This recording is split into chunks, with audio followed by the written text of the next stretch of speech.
Good morning. आज जैन 4 और 5 की वीडियो करने वाले हैं हम पीडीएफ को।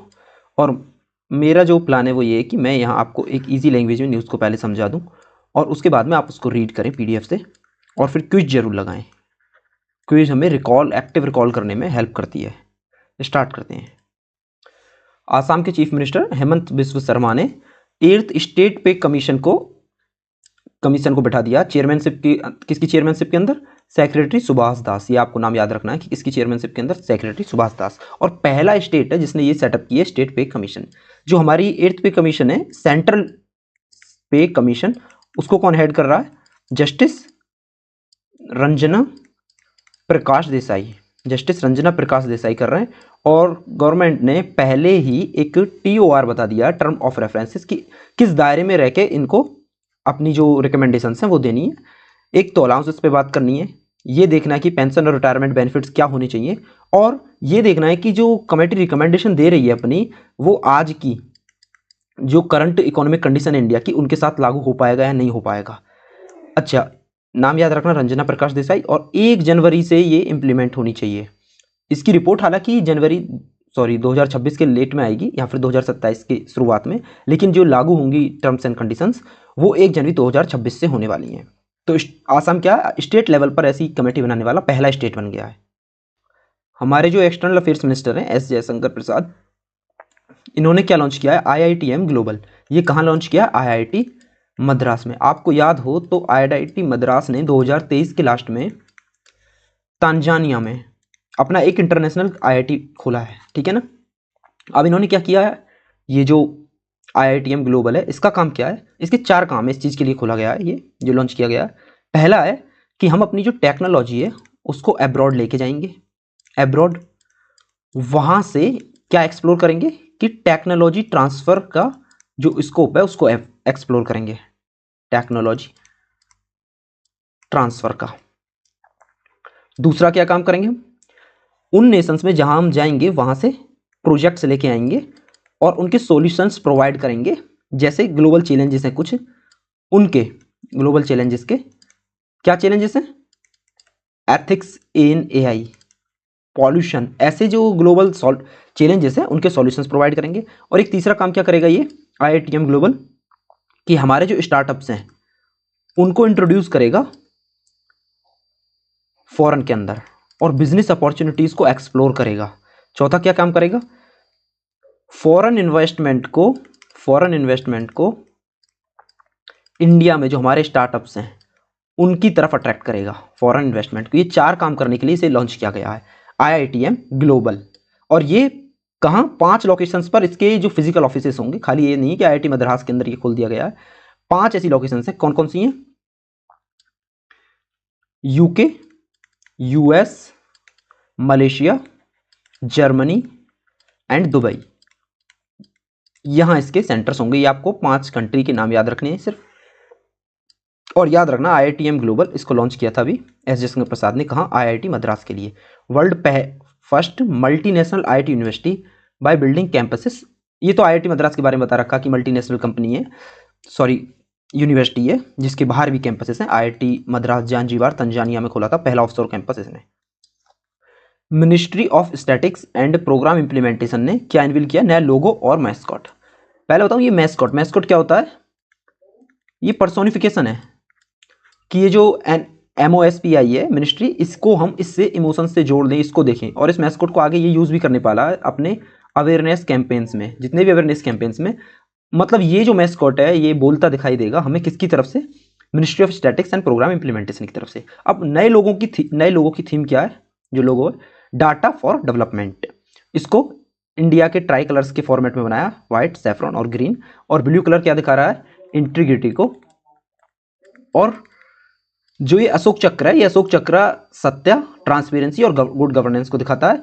और ये जो अपवर्ड ये है एरो, ये दिखा रहा है नेशन की प्रोग्रेस को। और ये जो सिंबल्स दे रखे हैं ये दिखा रहे हैं कि रिलायबल डाटा के ऊपर। तो ये नया लोगो लॉन्च किया है। और इसका मैस्कॉट का नाम क्या है? सांख्यिकी। सांख्यिकी का मतलब क्या होता है? Science of data, science of data, ठीक है। Ministry of labour and employment ने क्या लॉन्च किया, डिजिटल लेबर चौक, एक मोबाइल एप्लीकेशन लॉन्च किया। जैसे जो मजदूर होते हैं उन वो क्या करते हैं, आपके हर शहर के अंदर एक चौराहा होता है जहां वो वेट कर रहे होते हैं, आपको किसी भी कंस्ट्रक्शन वर्क के लिए चाहिए तो क्या आप उन्हें हायर करके ला सकते हैं। तो अब क्या है कि डिजिटल लेबर चौक बना दिया, एक मोबाइल एप्लीकेशन जहां वो अपने आप को रजिस्टर करेंगे और आप उनको वहां से हायर कर सकते हैं। इससे क्या होगा, ट्रांसपेरेंसी बढ़ेगी, कितनी उनको आप दे रहे हैं, जो उनकी मजदूरी है वो कितनी दे रहे हैं, और उससे क्या होगा, जो दलाल हैं उनके ऊपर डिपेंडेंसी खत्म हो जाएगी, और जो अनसेफ वेटिंग एरिया स्ट्रीट्स पर चौराहे पर जो वेट करते हैं वो भी कम हो जाएगा। और क्या लॉन्च किया है, online BOCS cess collection portal. अच्छा, ये बीओसीएस क्या है, building and other cess workers, ठीक है ना। ये एक्ट है एक 1996 में आया था। इसका काम है कि जितना भी सेस जो लिया जा रहा है किससे, कंस्ट्रक्शन सेस लिया जा रहा है, उसका कंस्ट्रक्शन सेस का 1% लेबर वेलफेयर पे, वर्कर्स के वेलफेयर पे खर्च होगा, ठीक है ना। ये है, और ये किसके अलाइनमेंट में करी गई है, प्रधानमंत्री विकसित भारत रोजगार योजना, जो मोदी जी ने 2 अगस्त 2025 में लॉन्च की थी। इस स्कीम के अंदर है क्या, 350 करोड़ जॉब्स 2027 तक जनरेट करनी है गवर्नमेंट को। और उसके लिए क्या क्या इंसेंटिव्स दिए कि जितने भी नए एम्प्लॉयर और एम्प्लॉयज, जितने भी काम देने वाले और काम लेने वाले ईपीएफओ पर रजिस्टर करेंगे उनको क्या इंसेंटिव मिलेगा। जो एम्प्लॉयज होंगे उनको 15,000 मिलेंगे 2 इंस्टॉलमेंट में, पहले जब वो अपने जो नई जॉब लगी उसको 6 महीने तक करते हैं, और दूसरा मिलेगा जब उन्हें 12 महीने हो जाएंगे और साथ में फाइनेंशियल लिटरेसी प्रोग्राम भी कंप्लीट कर लेंगे। और जो एम्प्लॉयर है जो काम दे रहा है उसने अगर नए एम्प्लॉयज को न्यू जॉब्स क्रिएट करी हैं तो उसको इंसेंटिव में क्या मिलेगा, 1 लाख तक की सैलरी वाले को 3,000 हर महीने मिलेंगे हर एम्प्लॉय के हिसाब से 2 साल के लिए, ये इंसेंटिव। पर इसके लिए रूल क्या अप्लाई होता है कि एटलीस्ट 6 महीने तक वो लोग नया काम कर रहे होने चाहिए, वो जॉब जो नई मिली है उन्हें वो 6 महीने तक कर रहे होने चाहिए। और इसमें मैन्युफैक्चरिंग के लिए क्या, ये 2 साल तक है। मैन्युफैक्चरिंग सेक्टर के लिए क्या कर दिया कि ये जो इंसेंटिव वो 3rd और 4th ईयर के लिए भी मिलेंगे आपको, ठीक है। पार्लियामेंट ने एक बिल पास किया था, सबका बीमा सबकी रक्षा, अमेंडमेंट ऑफ इंश्योरेंस लॉस 2025, ठीक है, दिसंबर में लॉन्च किया था। इसके अंदर क्या किया था कि पहले इंश्योरेंस सेक्टर के अंदर जो एफडीआई था, फॉरेन डायरेक्ट इन्वेस्टमेंट, वो 74% था, अब उसको बढ़ा के कितना कर दिया गया, 100% कर दिया गया था, ठीक है। अब इससे रिलेटेड जो मिनिस्ट्री ऑफ फाइनेंस है उसने Indian insurance and companies foreign investment act जो रूल्स हैं उनके अंदर अमेंडमेंट किया है। अमेंडमेंट क्या किए इन्होंने, पहले एक रूल था कि 50% जो डायरेक्टर्स हैं वो इंडिपेंडेंट होने चाहिए, और या फिर इंडिपेंडेंट डायरेक्टर चेयरपर्सन होना चाहिए, और उसके साथ में 1/3 डायरेक्टर इंडिपेंडेंट्स होने चाहिए। या तो 50% डायरेक्टर्स इंडिपेंडेंट हो, या फिर अगर चेयरमैन इंडिपेंडेंट है तो 1/3 डायरेक्टर्स इंडिपेंडेंट होने चाहिए। इस रूल को हटा दिया गया है। दूसरा क्या रूल हटाया कि पहले यह था कि सीईओ, मैनेजिंग डायरेक्टर और चेयरपर्सन इंडियन होने चाहिए, लेकिन अब रूल क्या आ गया कि इनमें से कोई एक होना चाहिए। एक रूल किसको हटाया कि जो इंश्योरेंस कंपनी थी अगर उनका 49% से फॉरेन इन्वेस्टमेंट ज़्यादा होता है और उनका जो सॉल्वेंसी मार्जिन है वो 1.2 टाइम्स से कम है। सॉल्वेंसी मार्जिन होता है कि अगर स्ट्रेस आता है, कोई भी इकोनॉमी में क्राइसिस आता है, उस समय पे भी इंश्योरेंस भर सके ये कंपनी, वो होता है कि वो कितनी सॉल्वेंट है।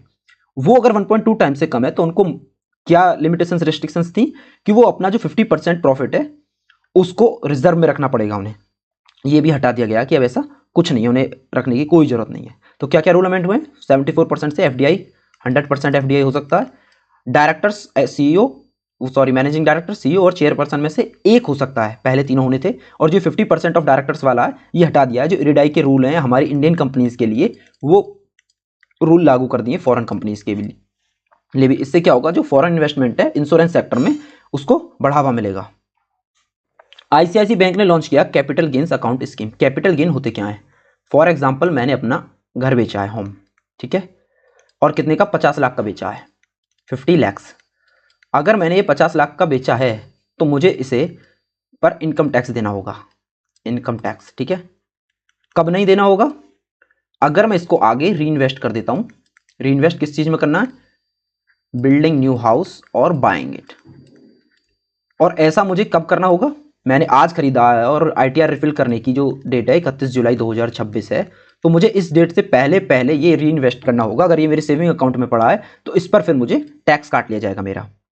लेकिन इस इसका क्या फ़ायदा, कैपिटल गेन अकाउंट जो स्कीम है इसका क्या फ़ायदा है, अगर हम एक कैपिटल गेन अकाउंट खोल लेते हैं, एक ए होता है एक बी होता है, मतलब ए के अंदर सेविंग अकाउंट खोलेंगे हम कैपिटल गेन, बी के अंदर एफडी खोलेंगे फिक्स्ड डिपॉजिट अकाउंट। अगर हमें पैसा इंस्टॉलमेंट्स में चाहिए कि हम घर बना रहे हैं तो हम ये खोलेंगे जिससे कि हम बीच में निकाल सकें। और एफडी का मतलब तो होता ही है कि फिक्स्ड डिपॉजिट 2 या 3 साल के लिए हम इसके अंदर जमा कर देंगे और साथ में प्रिंसिपल और एक इंटरेस्ट हमें मिल जाएगा मैच्योरिटी के टाइम पे। अब इसका फायदा क्या है, 31 जुलाई तक 2026 तक आईटीआर रिफिलिंग डेट थी, टैक्स लग जाता, हमें क्या टैक्स से बचना थोड़े टाइम के लिए, बाद में हम इस इनकम को कहाँ यूज कर सकते हैं, कितना मिलेगा, बनाने के लिए 3 साल का टाइम मिलेगा और खरीदने के लिए 2 साल का टाइम मिलेगा। यानी अगर हम इस पैसे को इसके अंदर डाल देते हैं कैपिटल गेन अकाउंट के अंदर तो हमें इस पर इंटरेस्ट नहीं देना होगा और बल्कि हमें एफडी पर इंटरेस्ट उल्टा मिलेगा। यहाँ इससे क्या होगा, टैक्स बच जाएगा हमारा। यदि हम इस पैसे को इन दोनों अकाउंट्स में जमा कर देते हैं, इनमें से किसी भी अकाउंट में कैपिटल गेन अकाउंट के अंदर, तो हमें टैक्स नहीं देना होगा और यहाँ हम इंटरेस्ट भी कमा सकते हैं। मतलब हमें थोड़ा टाइम मिल जाएगा कि इंस्टेंटली हमें 31 जुलाई से पहले पहले मकान खरीदना या बनाना है, उसमें यूज़ करने से बजाय हम थोड़ा टाइम लेकर 2 साल का टाइम लेकर खरीदने के लिए और 3 साल का टाइम लेकर बनाने के लिए यूज़ कर सकते हैं। ये किस किस के लिए, रेसिडेंशियल इंडिविजुअल्स और हिंदू अनडिवाइडेड फैमिलीज के लिए है। ठीक है, इसमें हम 3 साल तक का जो इंटरेस्ट है वो अर्न कर सकते हैं अपने डिपॉजिट्स पर।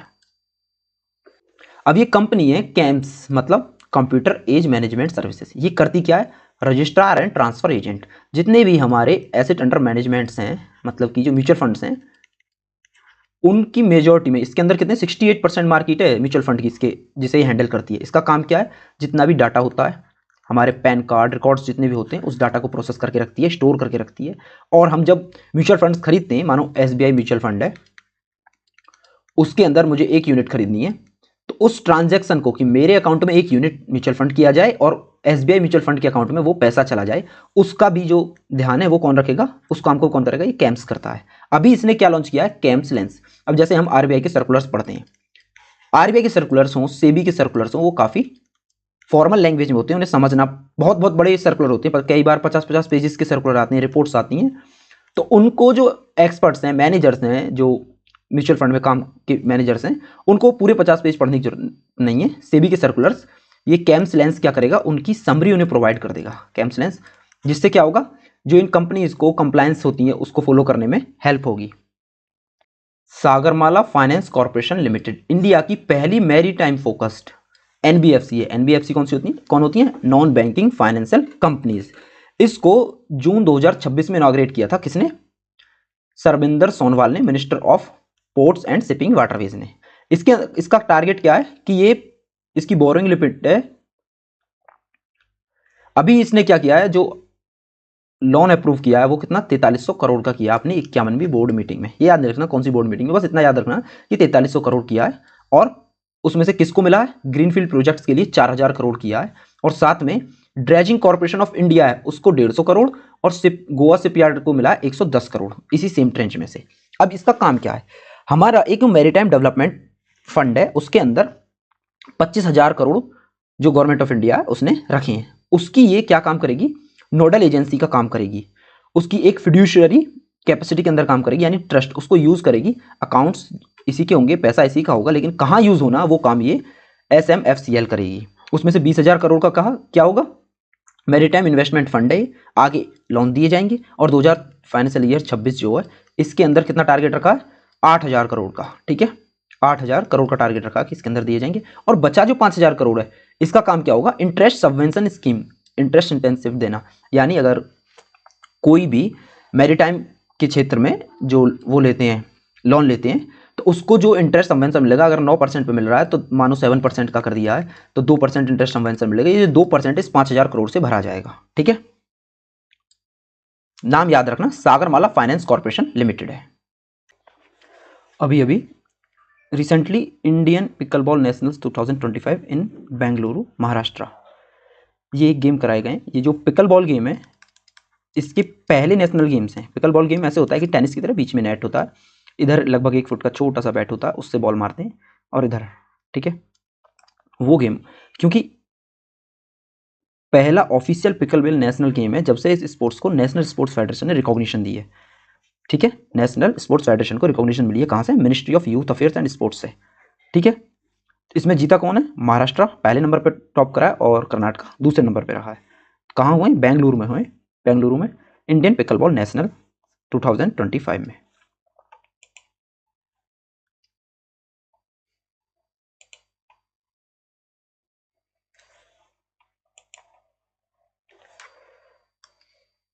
बॉम्बे हाई कोर्ट के जज हैं, इनका नाम क्या है, शरद चंद्र सोनाक। इन्हें झारखंड हाई कोर्ट के चीफ जस्टिस बना दिया गया है। और सुप्रीम कोर्ट के जो जज होते हैं उनकी रिटायरमेंट एज 65 ईयर्स होती है और हाई कोर्ट के जजेस की 62 ईयर्स होती है। ये न्यूज़ है कि हमारे यहाँ क्या है कि जो मोबाइल कंपोनेंट्स हैं, मोबाइल है जैसे असेंबल होते हैं जैसे सैमसंग के मोबाइल्स हैं, एप्पल के मोबाइल्स हैं, लेकिन उनके जो इंटरनल कंपोनेंट्स होते हैं वो बाहर से इंपोर्ट करे जाते हैं। ठीक है, तो उस इंपोर्ट को ख़त्म करने के लिए हमने ये स्कीम चलाई है, ministry of electronics and information technologies ने। इसने 2025 में ऐसे 24 एप्लीकेशंस को मंजूरी दी थी और उसी को कंटिन्यू रख के 22 और प्रपोजल्स को इलेक्ट्रॉनिक्स कंपोनेंट मैन्युफैक्चरिंग स्कीम के तहत और मंजूरी दे दी गई है। इसके अंदर 41,863 करोड़ जो है इन्वेस्टमेंट किया जाएगा, जो कि 2,58,152 करोड़ का प्रोडक्शन करेगा। ठीक है ना। इसके अंदर 8 स्टेट्स हैं जहां ये यूनिट्स स्प्रेड की जाएंगी, आंध्र प्रदेश, हरियाणा, कर्नाटक, मध्य प्रदेश, तमिलनाडु, उत्तर प्रदेश एंड राजस्थान। ये आप चाहें तो याद रख सकते हैं, नहीं चाहें तो भी चलेगा। अब ये स्कीम है क्या, इसके अंदर जो ये पैसा है इससे क्या होगा, 25% फाइनेंशियल सपोर्ट मिलेगी। किसको मिलेगी, इन कंपनीज को जो कंपनीज इंटरनल कंपोनेंट्स बनाएंगी। ये 6 साल के लिए स्कीम चलाई गई है। ठीक है, 2024 में 2025 में 24 प्रोडक्ट्स को मिला था और अब 22 प्रोडक्ट्स को मिला 2026 के अंदर। ठीक है, क्यों लाया गया, क्योंकि एक वैल्यू एडिशन हो हमारे इंडिया में। पहले क्या कर रहे थे, सिर्फ असेंबल कर रहे थे, लेकिन अब क्या है, हमारा काम क्या होगा, इन्हें बनाना भी है। इंटरनल प्रोडक्ट्स को भी हम, कंपोनेंट्स को भी यहीं बनाएंगे। और एक हमारा ऐसा मिशन भी है जिसका नाम क्या है, semiconductor mission, India's semiconductor mission. India की जो इलेक्ट्रॉनिक्स वैल्यू चेन है, beyond finished goods and chips fabrication by boosting domestic value addition. यानी कि जो हमारे यहाँ फिनिश्ड गुड्स हैं, हमारे यहाँ कैपिटल गुड्स आती हैं, हम उसको असेंबल करके फिनिश्ड गुड्स बना देते हैं। लेकिन हमारा अब काम क्या है कि हम उन कैपिटल गुड्स को भी अपने यहाँ ही बनाएंगे। कैपिटल गुड्स कौन सी होती हैं, जो आगे किसी फिनिश्ड गुड्स को बनाने में यूज होती हैं, फिनिश्ड गुड्स को बनाने में यूज होती हैं। गवर्नमेंट ऑफ इंडिया ने जो डेडलाइन है एक्सटेंड कर दी, किस चीज़ के लिए, submitting fresh applications under production linked incentive scheme for textiles.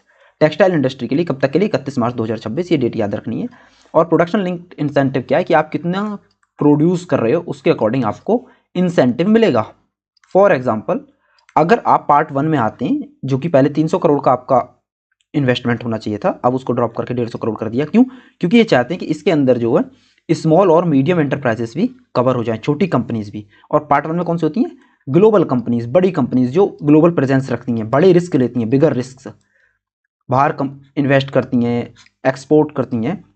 उनको कितना मिलेगा, 15% इंसेंटिव मिलेगा उनके टर्नओवर का, जितना भी वो इन्वेस्टमेंट कर रही हैं उसके 15%। और इन्हें कितना मिलेगा, जो पार्ट 2 के अंदर आती हैं, इन्हें मिलेगा 11%। इसके अंदर छोटी कंपनीज आती हैं जो डोमेस्टिकली ही काम करती हैं। पहले इसके अंदर 100 करोड़ होना चाहिए था आपका आने के लिए, लेकिन अब मिनिमम 50 करोड़ है, तो आप इसके अंदर आ सकते हैं। और दूसरा क्या, कि इनको ये कहा गया था कि आपका जो ग्रोथ है वो 25% होनी चाहिए, लेकिन अब कहा है कि दूसरे साल से, सेकेंड ईयर से आपकी ग्रोथ अगर 10% है तो भी आप इसके एलिजिबल हैं, किसके, प्रोडक्शन लिंक्ड इंसेंटिव स्कीम के। इससे क्या होगा, हमारा जो डोमेस्टिक मैन्युफैक्चरिंग है स्पेसिफिक टेक्सटाइल प्रोडक्ट्स के लिए वो बढ़ेगा। और इसके अंदर ये क्या, मैन मेड फाइबर्स जैसे पॉलिस्टर बनते हैं, इसके अंदर उसको प्रायोरिटाइज किया जाएगा। और किसको प्रायोरिटाइज किया जाएगा, टेक्निकल टेक्सटाइल, जैसे सर्जिकल ग्लव्स होते हैं, मास्क होते हैं, ठीक है, बैंडेजेस होती हैं, ऐसे जो टेक्निकल चीज़ें होती हैं, टेक्सटाइल होती हैं, उनको प्रायोरिटाइज किया जाएगा। तो इसके अंदर क्या चेंजमेंट्स हैं, जो मेन चेंजमेंट करें, एक तो डेडलाइन है जिसको 31 मार्च 2026 तक कर दिया गया। दूसरा जो इन्वेस्टमेंट है 300 करोड़ से 150 करोड़ कर दिया पार्ट 1 में बड़ी लार्ज स्केल के लिए, और 100 करोड़ से 50 करोड़ कर दिया गया पार्ट 2 में स्मॉल स्केल्स के लिए। और जो उनका ग्रोथ है वो 25% से 10% कर दिया गया, तो भी वो एलिजिबल हैं फाइनेंशियल ईयर 25-26 के स्टार्टिंग से। प्रधानमंत्री मातृ वंदना योजना है, इस स्कीम को 9 साल पूरे हो गए 1 जनवरी 2026 में, क्योंकि ये स्कीम 2017 में चली थी। इस स्कीम के अंदर अभी तक 45 करोड़ बेनिफिशियरी हैं जिन्होंने एनरोल किया है, और 19,000 करोड़ रुपए इसके अंदर डिस्ट्रीब्यूट किया गया है। अब ये स्कीम है क्या, इस स्कीम के अंदर जो प्रेग्नेंट वुमेन्स होती हैं, अगर वो वुमन रजिस्टर करती हैं प्रेगनेंसी, तो उन्हें 3,000 रुपये मिलेंगे और चाइल्ड बर्थ के बाद में 2,000 रुपये मिलेंगे, यानी टोटल 5,000 रुपये उन्हें दिए जाएंगे।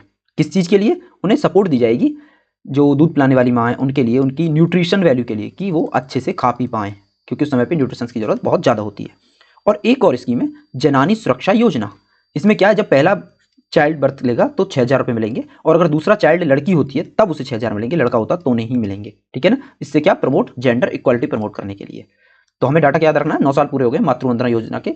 अब ये योजना पूछी जा सकती है स्कीम, क्योंकि इसका डिस्कशन हो गया है। 9 साल पूरे हुए, डाटा प्रोवाइड किया है कि 19,000 करोड़ है, पैसा डिस्ट्रीब्यूट किया है, 4.5 करोड़ बेनिफिशरीज हैं, 2017 में चालू हुई थी। आपको और क्या याद रखना है कि 5,000 रुपये दिए जाते हैं, 3,000 पहले जब रजिस्टर कराएंगे, और 2,000 कब दिए जाएंगे आपको, चाइल्ड की बर्थ के टाइम पे। और जनानी सुरक्षा के तहत आपको पहला चाइल्ड होगा तो उस पर 6,000 मिलेंगे, और दूसरा चाइल्ड अगर ओनली इफ गर्ल होता है तो 6,000 मिलेंगी। ये चीज़ें आपको याद रखनी है इस स्कीम के अंदर।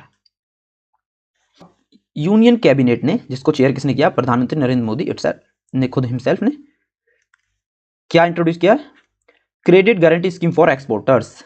क्रेडिट गारंटी, देखो बैंक्स क्या डरते हैं, आगे अगर आपके पास कोलेट्रल नहीं है तो आपको लोन नहीं देंगे, कोलेट्रल नहीं है तो लोन नहीं देंगे, और आपका बिजनेस देखेंगे कि वो रिस्क के अंदर है, कैसा बिजनेस है, तो बहुत सारे पेपर वर्क होते हैं, दिक्कत आती है, जिससे बैंक बचते हैं रिस्की सेक्टर में इन्वेस्ट करने से। उसके लिए क्या बनाया है, एक national credit guarantee trust company बना दी है, जिससे कि उसके अंदर क्या 20,000 करोड़ रुपए रखे गए फंड। इस 20,000 करोड़ रुपए से क्या होगा कि आप अगर एक्सपोर्टर्स को लोन देते हैं तो डरने की जरूरत नहीं है, आप कोलेट्रल फ्री लोन दे दीजिए। अगर आपका लोन डिफॉल्ट करता है तो उसकी रिकवरी की गारंटी इस फंड से की जाएगी। ये इस चीज़ के लिए है, और ये किया क्यों गया, हमारे एक्सपोर्ट को बढ़ावा देने के लिए, क्योंकि हमारा टारगेट है कि 1 ट्रिलियन एक्सपोर्ट करना है हमें। ठीक है, और एक्सपोर्ट कितना जरूरी है, हमारी जीडीपी का 21% हम एक्सपोर्ट कंट्रीब्यूट करता है जीडीपी के अंदर।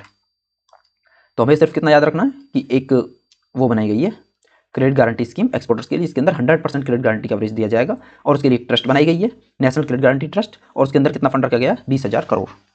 हमारी नालंदा यूनिवर्सिटी ने कामाख्या स्टेट यूनिवर्सिटी जो रसिया की, उसके साथ में एक मेमोरेंडम ऑफ कॉपरेशन साइन किया है। उसके अंदर हम एजुकेशनल, साइंटिफिक और कल्चरल कोलैबोरेशन करेंगे। जैसे जो एकेडमिक एक्सचेंज है वो 3 भाषा में करेंगे, संस्कृत, पाली और रशियन के अंदर, 3 भाषा के अंदर हमारा जो एकेडमिक एक्सचेंज है वो होगा। दूसरा, जो बुद्धिस्ट स्टडीज करेंगे कामाख्या यूनिवर्सिटी के स्कॉलर्स, उनको रिसर्च इंटर्नशिप मिलेगी नालंदा यूनिवर्सिटी के अंदर। एक जॉइंट प्रोजेक्ट चलाएं, health care, Ayurveda and Kamakhya traditional medicine. हमारे यहाँ की आयुर्वेदा और उनकी ट्रेडिशनल मेडिसिन जो कामाख्या वो, the elderly in Russian and the Indian society. Preparation और क्या प्रिपेयर करेंगे, concise encyclopedia of Buddhist return heritage of Russia and India. जो बुद्धिस्ट हेरिटेज है, रिटर्न हेरिटेज किसके, रशिया और इंडिया, सिर्फ इंडिया, इनके बीच की एक कंसाइज, ऐसा नहीं कि बहुत सारे सोर्सेस होते हैं जहां जहां से उन सबको इजी लाकर एक एनसाइक्लोपीडिया बनाई जाएगी। ठीक है, रशिया की जो कैपिटल है कामाख्या रिपब्लिक, वहां 3rd इंटरनेशनल बुद्धिस्ट फोरम भी हेल्ड हुआ था, ये याद रखना हमें। ठीक है, और नालंदा यूनिवर्सिटी का हेडक्वार्टर कहाँ हमारा, मतलब कहाँ स्थित है ये, राजगीर बिहार के अंदर। ठीक है,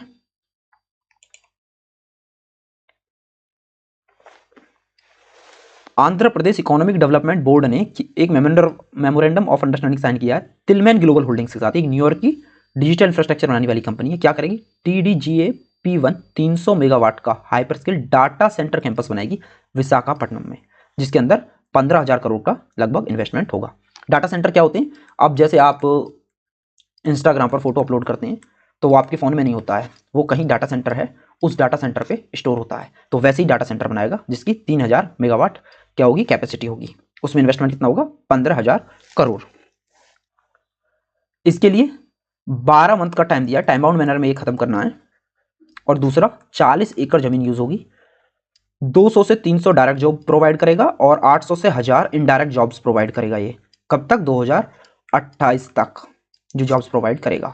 कहाँ साइन किया गया था, US India strategic partnership forum board round table इन न्यू दिल्ली के अंदर जो हुआ था, वहां ये साइन किया गया था मेमोरेंडम। ठीक है, डिपार्टमेंट ऑफ पोस्ट और SIDBI small industry and development bank of India ने एक मेमोरेंडम साइन किया, किस चीज के लिए इसके अंदर जो कॉन्टैक्ट पॉइंट वेरिफिकेशन, किस चीज के लिए, किसकी कॉन्टैक्ट पॉइंट वेरिफिकेशन होगी, ये होगी जितने भी हमारे इनफॉर्मल माइक्रो एंटरप्राइजेस हैं।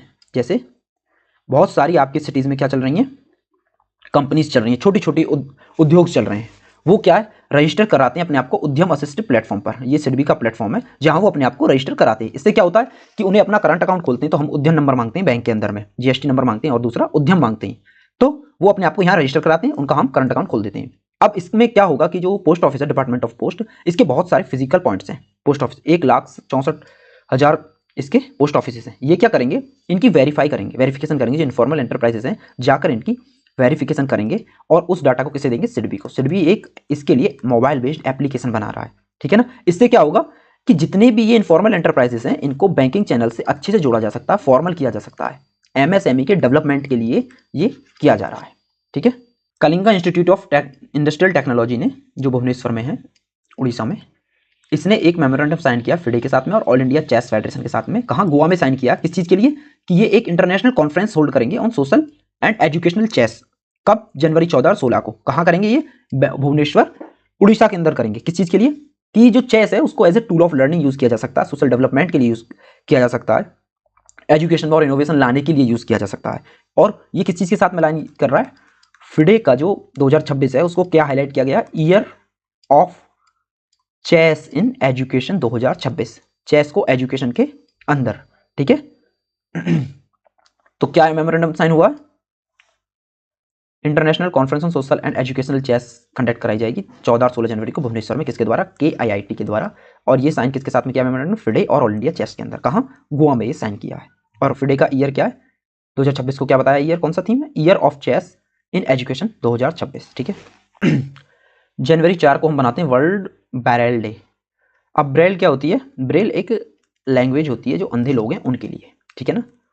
अब आप मुझे बताइएगा कि ब्रेल लैंग्वेज की क्या खासियत होती है। और दूसरा क्वेश्चन, जो भी अगर यहाँ तक आया है कोई ये वीडियो देखते हुए पूरी की एक क्लास, तो वो मुझे बताइए कि क्या हम जो ब्लाइंड लोग हैं उनको ATM कार्ड प्रोवाइड कर सकते हैं, ये बात आपको बतानी है। और दूसरा क्या है, किसने बनाई थी ये, लुइस ब्रेल ने एक इन्वेंशन की थी ब्रेल सिस्टम की।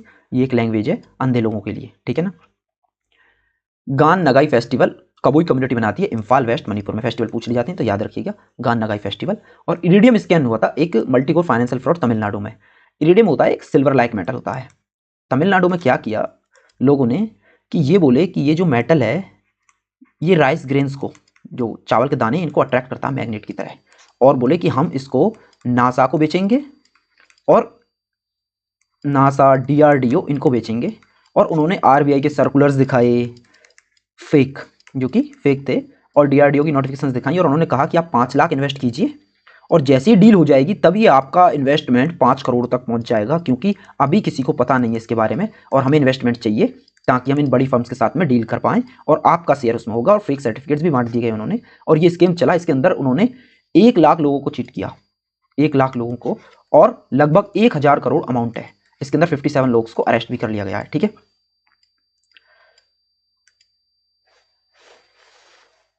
दूसरा क्या है, कुकुर तिहार फेस्टिवल नेपाल में मनाया जाता है, ठीक है। ये कहाँ, सिक्किम और दार्जिलिंग जैसे इंडिया के अंदर भी इन पार्ट्स में भी मनाया जाता है, नेपाल कम्युनिटी मनाती है। और अंडर वाटर फैंटम, एक जेलीफिश लाइक रोबोट बनाया चाइना ने। ये इतना छोटा रोबोट है, इसका डायमीटर 120 mm है और 56 ग्राम का है। 120 mm डायमीटर है और 56 ग्राम का है। बहुत कम बिजली खाता है, ट्रांसपेरेंट है। जेलीफिश लाइक इसलिए है, एक तो ये ट्रांसपेरेंट है, ट्रांसपेरेंट है जो पानी के अंदर दिखेगा नहीं। और दूसरा क्या है, जेलीफिश लाइक क्यों है, क्योंकि इसके अंदर कोई फैन वगैरह नहीं लगे हुए जैसे रोबोट्स के अंदर लगे हुए होते हैं मूवमेंट के लिए, आगे बढ़ने के लिए। ये क्या, मसल्स को कॉन्ट्रैक्ट करेगा जेलीफिश की तरह और आगे बढ़ेगा, इसलिए इसका नाम जेलीफिश लाइक रोबोट भी बोला है। इसको चाइना ने डेवलप किया है। Thank you for watching. मुझे फीडबैक जरूर दीजिएगा, क्योंकि बहुत सारी चीज़ें होती हैं जो हाँ मुझे भी पता है कि मैं लैग कर रहा हूँ, इनको और बेटर समझाया जा सकता है। एक तो टाइम की कमी की वजह से, और धीरे धीरे मुझे एक्सपीरियंस होगा जिससे मैं आपको और बेटर तरीके से इसको एक्सप्लेन कर पाऊंगा। कल मिलते हैं 6 जनवरी की वीडियो में। तब तक आपको क्विज लगानी है और इस PDF को रीड करना है। या तो आप इस PDF को पहले रीड करके आए होंगे या फिर आपको उसके बाद में जाके रीड करना है। आप एक काम कीजिए, पहले PDF को एक बार रीड करके आइए और जो चीज़ें समझ में नहीं आए उनको इस क्विज की जो मैंने ये वीडियो इसके अंदर एक्सप्लेन किया है देखिए, और एक बार वापस जाके रीड करके देखिए, आपका पॉइंट ऑफ व्यू चेंज हो जाएगा।